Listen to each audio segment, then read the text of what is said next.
তোমাদের সাথে এই সপ্তাহের মাছ বাজারটা শেয়ার করে ফেলি। প্রথমেই আছে এখানে লোটে মাছ। লোটে মাছগুলো একদম গোটা গোটাই আনা হয়েছে, কারণ এটা দিয়ে লোটে ব্যাটার ফ্রাই হবে, আর সেই ব্যাটার ফ্রাইয়ের ভিডিও কিন্তু খুব তাড়াতাড়ি আসছে।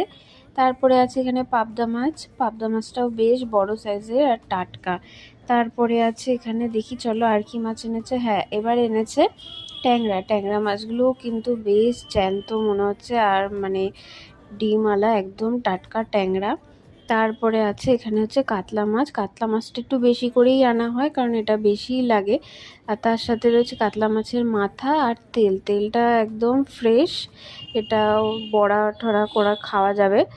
আর তারপরে রয়েছে এখানে চিকেন। চিকেন এবার 2টো প্যাকেটে আনা হয়েছে। এটা মোটামুটি 4 কিলো মতন আছে, আর ওখানে মনে হয় 500 মতন রয়েছে। এই ছিল আমাদের এই সপ্তাহে মাছ বাজার। তোমাদের কেমন লাগলো জানিও। দেখা হচ্ছে নেক্সট ভিডিওতে। টাটা।